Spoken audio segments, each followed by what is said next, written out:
A friend of mine happens to be in town this weekend, visiting with family. And this good old friend of mine is known among Reform rabbis everywhere as beloved and sweet and so good. Really, I think if there were an award for the most beloved Reform rabbi, Rabbi David Wilfond would be the receiver, I'm sure. We like to call him Gingy. You can see why. He is a leading voice of Reform Zionism today. After receiving rabbinic ordination from Hebrew Union College, Rabbi Wilfond served for 2 years as the first Reform rabbi in Kyiv, in Ukraine. He made Aliyah in 2004. He has served congregations in Boston, in London, England, and now leads Sharei Tefillah in Bedford Corners, New York. That is in Westchester County.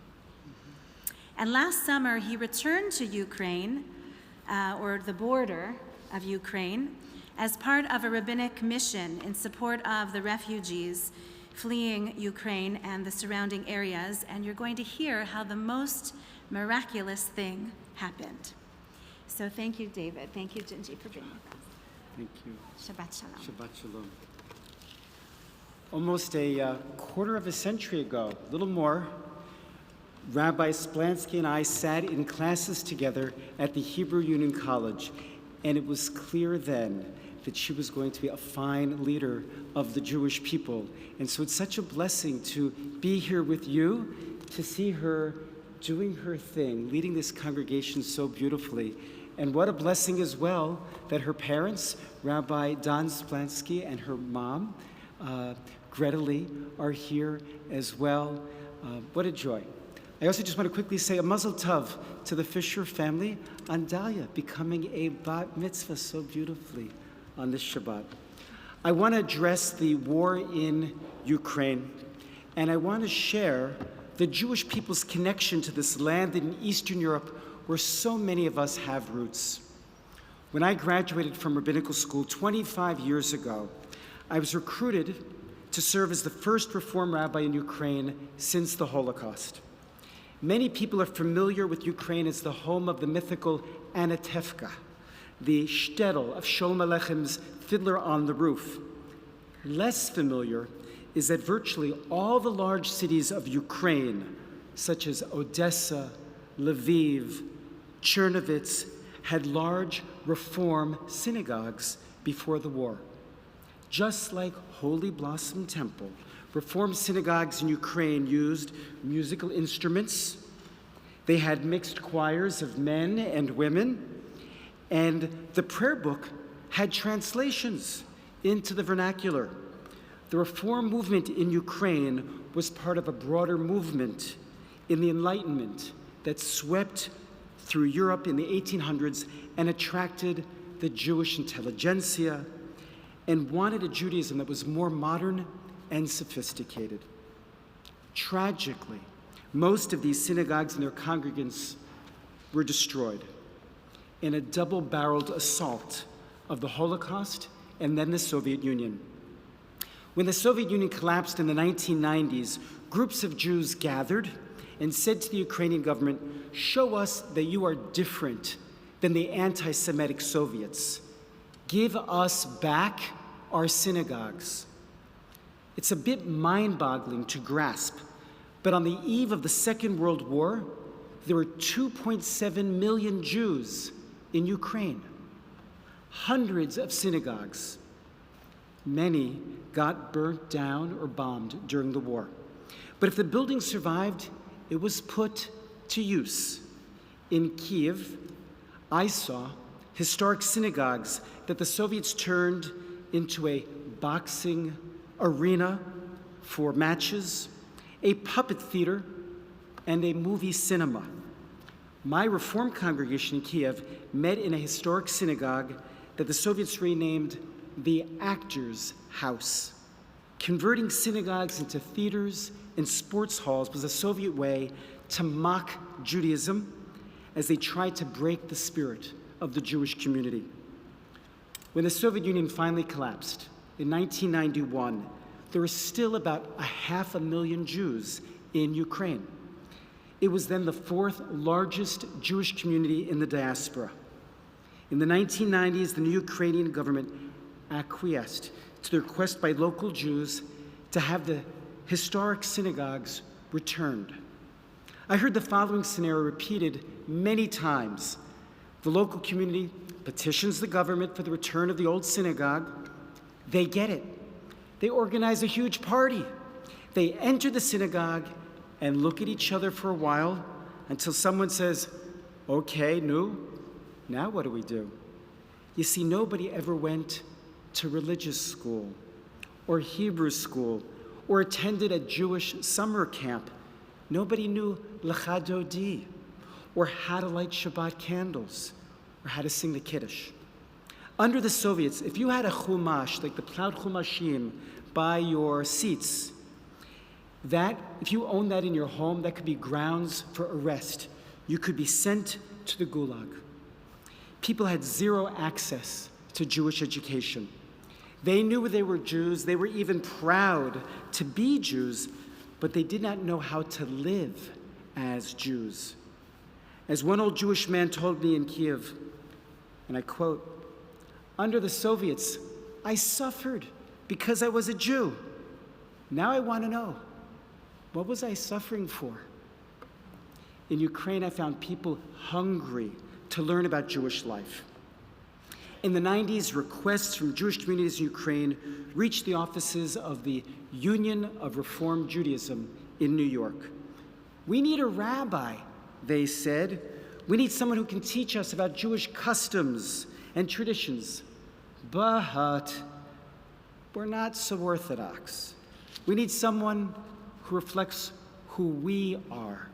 Could you send us a reform rabbi?" That is how I got recruited for my first rabbinical position. After a year in Ukraine, I got a phone call.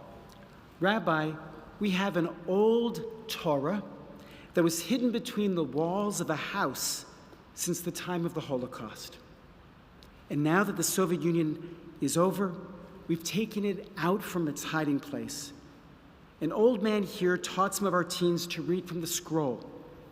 We called an Orthodox rabbi to come and do a bar and bat mitzvah ceremony, but he said no because we have girls in the group."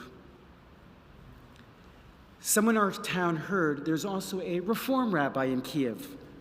So we are calling to ask, would you come to lead a bar and bat mitzvah ceremony? "Of course," I replied, and a few weeks later I went to this former shtetl, about an hour from Kiev, and led the ceremony with the hidden Torah. When it was all over, an old woman approached and said, "You know, Rabbi, you used to have family in our town." "What do you mean?" "There used to be Wilfonds." That's my last name. It means dandelion in Yiddish. "There used to be Wilfonds here. Malka Wilfond is my friend, and she lives in Vorzel, next to Kiev. Here is her phone number. Why don't you give her a call?" I did, and then went to meet her. Malka was in her 90s, and she gathered 4 generations of Wilfonds to meet me and my mom when we visited a few weeks later during Pesach. After a few minutes, we discovered we really were relatives. Mishpucha, her husband, Yudel, and my grandfather were from the same shtetl. Malka and my mom spoke in Yiddish, and together they sang Pesach songs. I imagine once Malka's parents and my grandparents probably sat at the same Pesach Seder 70 years before and sang the same Jewish songs. We exchanged addresses and hugs. Eventually, I left Kiev, and for about 25 years, we kept in touch off and on until this past January, when the newspapers announced Russian army troops were encircling Ukraine and threatening an invasion. I texted my cousins in Kiev, "Are you guys okay?" An answer came back, "No. Our neighborhood has been hit by rockets. We have no electricity.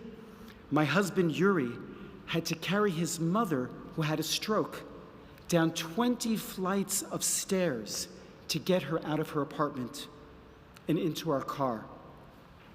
We're fleeing the city with our 2 children, my mother-in-law, my son's girlfriend, and her mother. We're in 2 cars. The next night, they slept on the basement floor of strangers in a house near the highway. Each day, they drove west on roads clogged with cars, trying to stay away from armies and missiles. Each night, they slept in a different basement of strangers. After a week, they got to the border with Poland.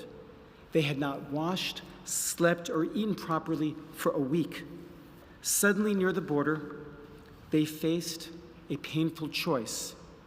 Do they stay together as a family in a war zone, or divide the family and send the women over the border to safety in Poland? Ukraine had passed a law. Men between 18 and 60 were not allowed to leave the country, but were needed for the army. What do? Stay together and be at risk, or split the family and maybe save a few? An impossible situation. My cousin Max Wilfond, 25 years old, and his girlfriend Tanya got married on that day next to the Polish border, not knowing if they would ever see each other again. After a quick wedding at a nearby city hall, the women and the men hugged one last time and separated from one another. If you've got a loved one, hug them. Hug them every day. Tell them you love them every day. None of us knows which day will be our last. You can wake up one day and think everything is normal, and then suddenly, in an instant, your life is turned upside down, and everything is lost. 15 million people in Ukraine fled their homes in about 2 weeks. Wives left behind their husbands, children their fathers. People left behind everything, their homes, their language, their foods, their country, their culture, everything lost in an instant. Don't take for granted what you have and who you are and who you have. My cousins, Natalie Wilfond and her daughter Karen, mother-in-law Helen, and daughter-in-law Tanya crossed the border into Poland, while the men stayed behind. At the time this nightmare was unfolding, I volunteered to join a group of rabbis from New York, bringing humanitarian aid and medical supplies to Ukraine, to Ukrainian refugees in Poland. We would only be on the ground in Poland for 3 days and 2 nights. As soon as we landed, I began texting with my cousins. They told me the women had just crossed the border and were traveling to a refugee center in Warsaw, run by the Jewish Agency. I looked up the address. They were staying just a few buildings away from where I was staying. Do you believe in miracles? I'm a rationalist. I believe in science. I believe in Darwin, Einstein. Do I believe in miracles? At that moment, 2.8 million refugees from Ukraine had crossed over to Poland in 2 weeks. What are the odds that I would find my cousins from Ukraine in Poland in 2 days? Like a miracle, that night I went to the refugee center to see Natalie and Karen and the rest of the family. They looked shattered. In an instant, they had lost everything, their home, their family, their safety. We hug, we speak, and cry. I try to give words of comfort. I give them some money. The next morning, the real miracle happens. They went to the Warsaw airport, and they went up to the El Al counter and said, "We are Jews. There is a war. Please save us." And what does the El Al person say? Bruchim habaim. Welcome. This is the miracle of Israel. This stands in stark contrast to the catastrophe faced in Warsaw just 70 years ago. Exactly 70 years ago in 1942, nearly 500,000 Jews gathered in Warsaw, surrounded by war. No country in the world would take them in, not America, not England, and not Canada. In 1942, if you were a Jew, the doors of the world were shut in your face. What those desperate Jews would have done for an El Al counter at an airport. Almost every Jew in Warsaw in 1942 was murdered in Auschwitz and Treblinka, about 500 million people. Israel exists not just for Israelis. Israel exists for the Jewish people, wherever they are, whenever they are needed, to save Soviet Jews, Ethiopian Jews, Ukrainian Jews, any Jew who feels threatened by war or anti-Semitism. We, the Jews of this generation, are all safer because there is a modern and vibrant state of Israel. I pray that Israel may continue to be strong and forever serve as a beacon of hope for Jews everywhere. What does the future hold? In September, I was privileged to attend a meeting with the Ukrainian ambassador to the UN. I asked, "What will it take to end the war?" The ambassador replied by quoting Golda Meir, who was born in Kiev. Golda said, "If our enemies lay down their weapons, there will be peace. If we lay down our weapons, we will cease to exist."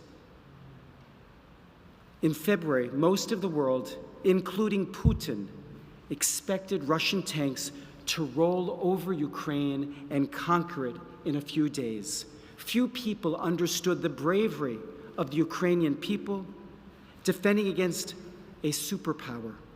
Few could have imagined the courage of the Ukrainian people, even when threatened by nuclear arms.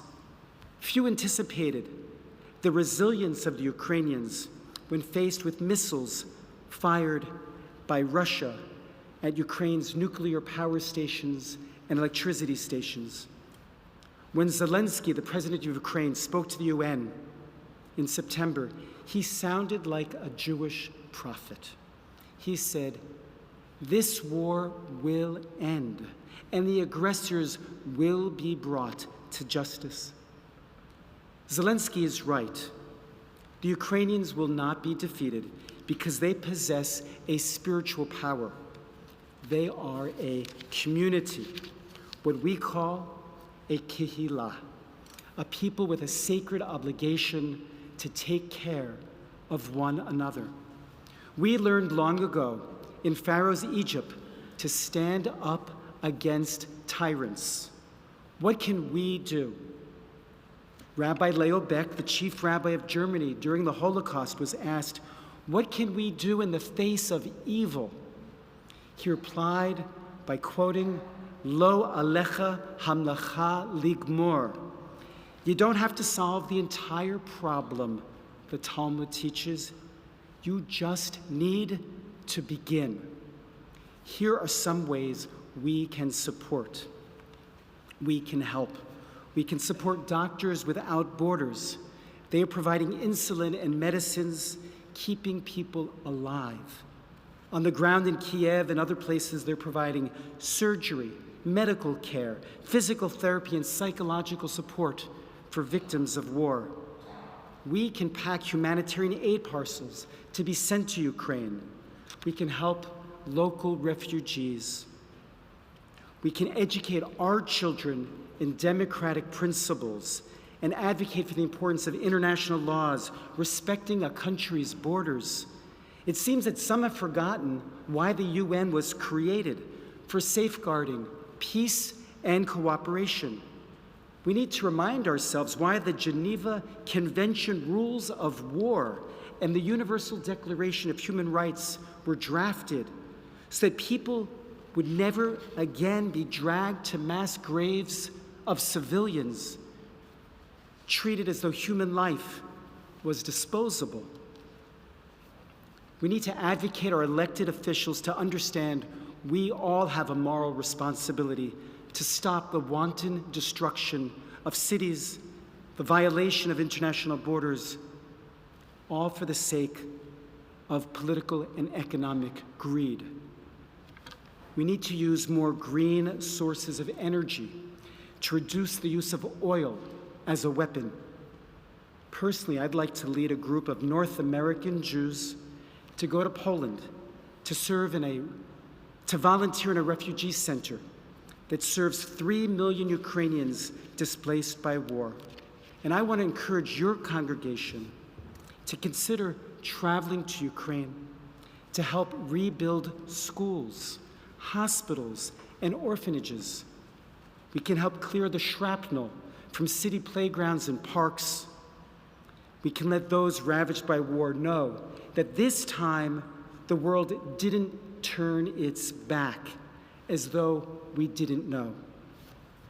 70 years ago, people said after the war, we didn't know. With today's technology and communication, we know. And therefore, we have a responsibility to act. It is estimated there are still about 100,000 Jews in Ukraine. And I'm in contact with members of my former synagogue in Kiev. They continue to hold weekly Shabbat services, and I've kept in touch with my Ukrainian cousins, now divided between Israel and Ukraine, and they pray soon to be united as a family. The Jews of North America, we are a highly educated community. Many of us are doctors, lawyers, teachers, and nurses. After this service, and in the coming days, let's put our heads together and come up with a plan to fulfill our Torah's responsibility to be our brother and our sister's keeper. In every Jewish service and our prayers, we say, it is our duty to lift up the fallen, to heal the sick, to free the captive, and to keep faith with those who sleep in the dust. Now is the time to put those words into action. I want to leave you with a message of hope. Unlike the Holocaust, where the Jews were forgotten and left to perish, this time the world is watching and waiting to rebuild Ukraine. Israel is a beacon of hope for the Jews of Ukraine and for all of us. Oseh shalom bin romav, hu ya'aseh shalom aleinu. May we find the strength to bring peace and hope to all who need it. Shabbat shalom.